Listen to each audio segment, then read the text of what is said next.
Hey, College Success. Welcome to week 15 of the semester, which means we are almost done, everyone. Hopefully you are ready to go. This runs from May 3rd through May 9th.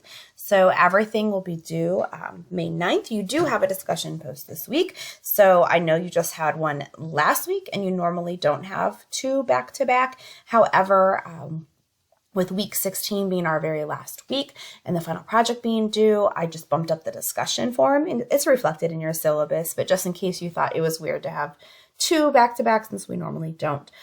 So you do have 3 assignments this week, and so I'm going to talk about those in just a few minutes. We are going to go over the lecture for your Chapter 7 text, very last chapter of our textbook. So this week we'll introduce Chapter 7, and of course, like usual, next week we'll kind of just continue and wrap up a chapter.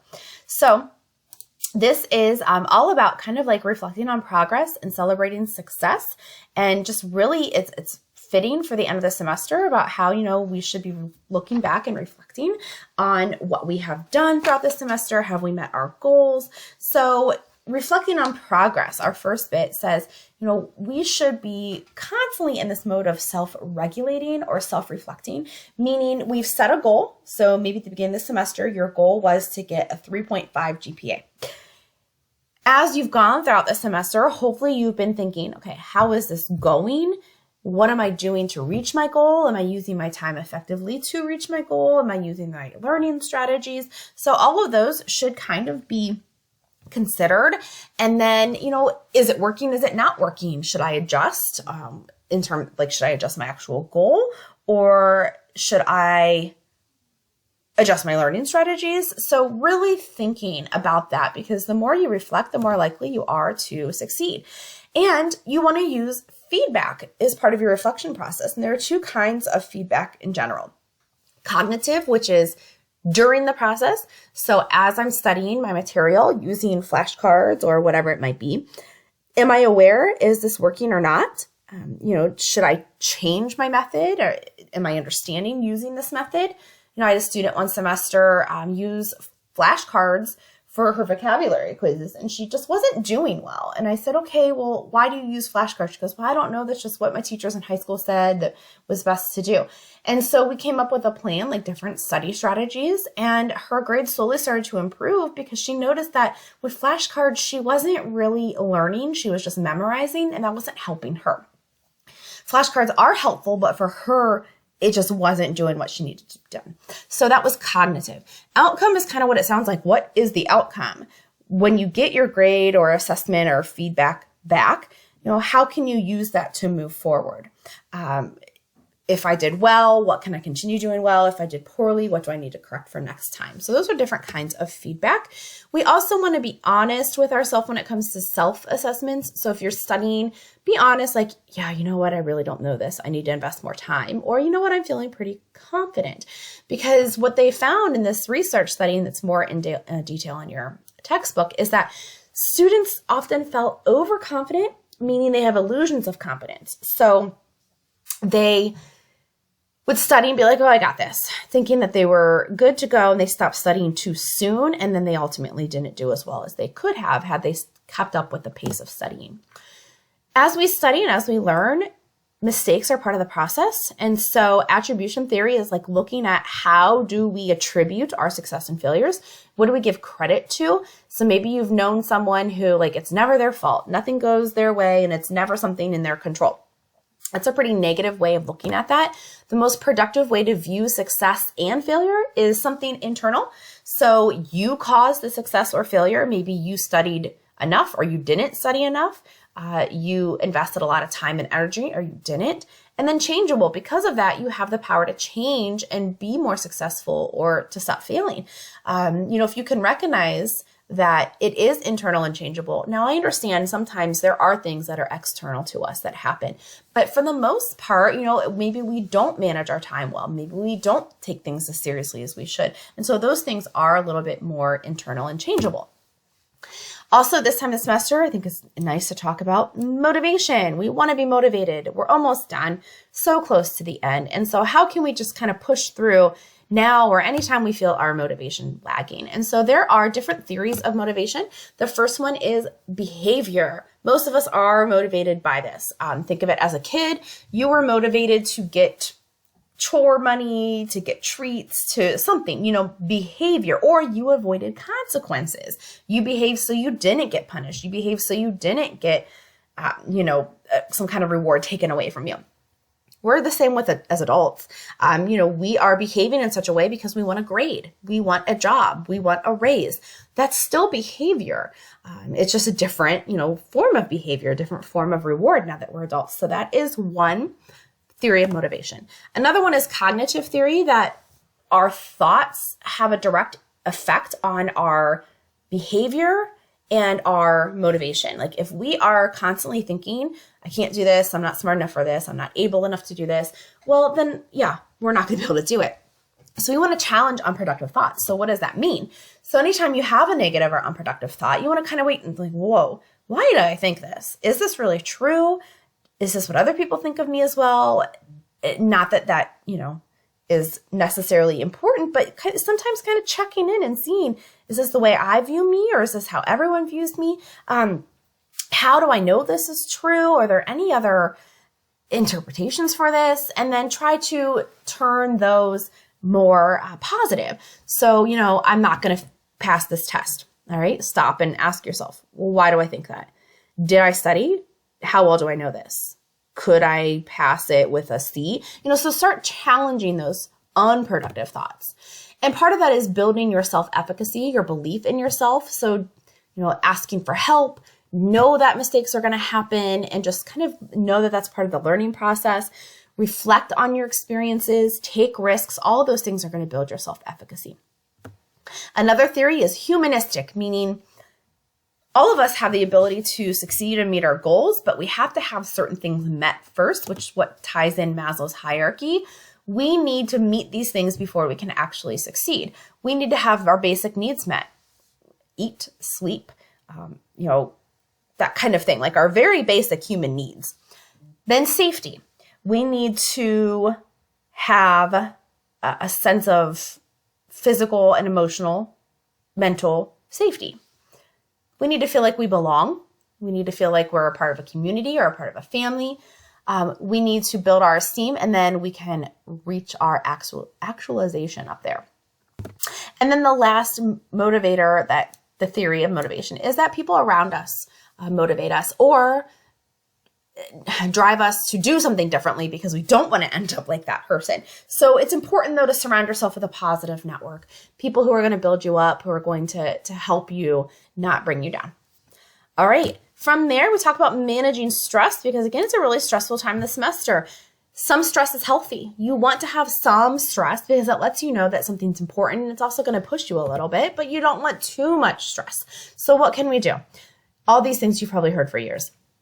Get a good night's sleep, eat well, exercise. Like all of those things are going to help you. Okay, mindfulness. You want to be aware of what is going on. You want to just kind of be in the moment, I guess. So if you're constantly thinking about what's going to happen, what you haven't done, need to do in the future, that's going to cause some stress. And so you want to just know what's going on right now, and that's going to help you kind of ground yourself into helping with that stress issue. So here are some other ways to be mindful. We can be mindful by, again, paying attention to one task. If we're multitasking, that is going to increase the odds that we're not going to really focus in on something, and it's going to increase our stress levels. We want to remove distractions. So sometimes our phones can not only be a distraction, but they can also be a source of stress. We want to practice deep breathing. I know this is going to sound funny, but sometimes we don't breathe enough. Like I know it's like that's literally all we do, right? We don't take deep enough breaths. We want to ground ourselves in our senses. What can you see, hear, taste, that kind of thing. And just do some stretching. I always like to just do some progressive muscle relaxation. It's a really great way to calm your body if you feel like you're stressed. And you can look that up. There's lots of tutorials on how to do that. We want to avoid unhealthy behaviors. Hopefully you know that, but sometimes we just need that reminder. We don't want to make things worse. Okay, being resilient and developing grit. What does that mean? Resilience is your ability to bounce back after a traumatic or tragic event. And sometimes, like, I think that's misleading, traumatic or tragic. It could be like a bad test grade. Because I know that it's not considered like traumatic or tragic, but it is a setback. So resilience is your ability to bounce back after something not going right, basically. And then grit is kind of that long-term basis. You're resilient on a long-term basis. So you started your degree. I've had students say this. They started their degree thinking it was going to take them 2 or 3 years. Well, life happened. You know, their work schedule, they had kids, something. And it took them 4 or 5 years. Well, that's grit because you're sticking with something despite obstacles because you're committed to it. Okay, so and this is tied in real closely. Perseverance, you know, trying and trying even when something takes more time and energy than expected. Part of this is growth mindset. There's a lot of research on this last couple of years. It's like a big thing in education right now. And Carol Dweck is one of the leading researchers in this. What she is saying is that you don't want to have a fixed mindset. I'm going to use math. Poor math. I use this a lot. If you have this attitude of like, I hate math, I'm not good at math, I'm never going to get better at math, then you're right. You're not. But that's a fixed mindset. But if you have a growth mindset, you know what, I'm not great at math, but with practice and energy and time, I could make improvements. That's a growth mindset, believing that you can improve if, you know, putting in the energy for it. Also, there's a little bit of that positive thinking that goes along with that. And then having support is really important. You know, having a strong support system. When I was going through my doctoral program at Kent, we had what was called critical friends. So we had people that, and there was me and 2 other people that were in my group. We texted each other constantly. We sent each other papers and work, and we reviewed each other's dissertations. And so it was just a really strong support system because we could understand what we were going through. I will say my husband was incredibly supportive when I was going through my doctoral degree. He, you know, picked up extra time with the kids even outside or at the park so I could study. He, you know, understood if I had to stay up late or whatever the case is, but he never went through a doctoral program, so he couldn't 100% relate. He can still support but not relate. And so sometimes like a critical group of friends is really helpful because they know what you're going through. So if you don't have that, you know, start looking for that in your classes, as well as just having that general like support from friends or family. You can also find that again on campus through different instructors or advisors, tutors, that kind of thing. And then finally, we want to celebrate success.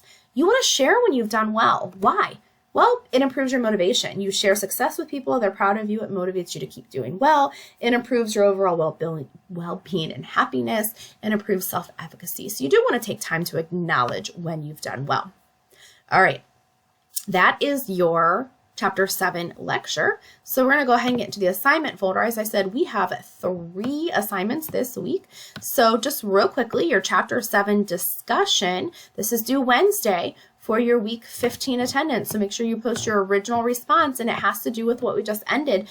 Share your successful experience and why. So remember, 250 words or more. So post a successful experience you've had this semester and why. If you want to keep it academic, that's probably safe. Talk to me about a successful academic experience you've had, whether it's been a grade, an attendance, you know, just the fact that you're still hanging on and doing well, even though you're maybe stressed out. If you want to talk about something that is personal, that's up to you. If you maybe, you know, were promoted at work, but just share your accomplishments. So keep it academic unless you do want to bring in like a personal example, and that's totally up to you. Respond to 2 classmates by Sunday for the rest of those points. Okay, your next assignment has to do kind of with like same vein, success or failure. So you're going to pull up this PDF right here. And it's going to be a 1-page PDF, and it's going to give you 10 names of people who are very famous. They're not all from our time. There's going to be people from the past in here and a couple people who are still around. It's going to have these 10 descriptions of people. You can see it doesn't tell you who any of them are, who failed a lot before they became successful. And success can be many things. They eventually, you know, achieved their goal. They made a lot of money. They created something, whatever that might be. Please do not Google this. I will be able to easily tell that you Googled these answers because some of them are unique. And if you get them right, I'm going to know that you Googled. As I put in here that, you're not going to get marked off for incorrect answers. You're not. So if you only get like 2 right, I'm not going to give you a two points out of that. No, I think it's fun. This is something I normally do if we're face-to-face in groups and we see what group can get the most rest with no technology. They're not allowed to use any technology. But again, please don't Google your answers. It's just a fun activity. Go ahead whenever you're ready, and you can either do it in a Word document or you can just click Write Submission and type who your answers are, and I'll give you feedback. I'll let you know if you got them right or not. So just take an educated guess based on what you know. And again, it'll be really obvious if you Google some of these because they can be a little tricky. But it's just fun to see like how many people who we now consider to be really successful did a lot of failing first. Okay, so that's your Chapter 7 assignment. Please make sure you post that by Sunday. The last one is your last resource reflection. Yay! So this is on counseling support services. So I think it's fitting, again, end of the semester. For these purposes, it's going to say, hey, make sure if you needed these resources. And so you're going to take a look at the counseling support services. You can see, like, of course, one of the things that are up and going right now is COVID, but it's going to have a lot of links out here. Let's say that you are dealing with someone who is distressed, like a lot of stress going on, whether it's you or someone else kind of look and see what they have to say about it. Some coping. Maybe there's something going on in your life. You need to have some coping tools. There's, just so many links in here, so much information in here. So I want you to spend some time clicking around, getting to know. There's a lot of like lifelines over here, so to speak. What do the counseling services do? Lots of information. Okay. So for the resource reflection, again, please don't just regurgitate what's on that page. I know what's on the page.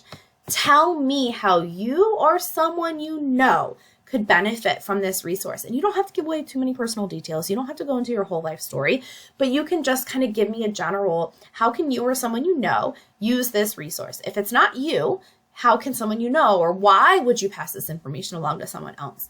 Okay, so that is your resource reflection. That is due Sunday as well. All right, so real quick recap. You are turning in after you have reviewed Chapter 7 materials. Your Who's That Failure? Don't Google those answers. Who's That Failure? Post why you have a success this semester. Post a success by Wednesday for week 15 attendance. And reflect on the counseling support services. One last reminder. At this point now, all the videos in your final project have been uploaded and are viewable. Your final project is due at the end of week 16, which is on a Friday, May 14th. The class closes. So please make sure if you haven't already, oh my goodness, really hope you have, since we're in week 15, look at the videos. There's a review in there as well. And then the Dropbox will be opening soon. Feel free to send me any rough drafts for feedback, review, anything like that. If you need anything this week, let me know. Talk to you later.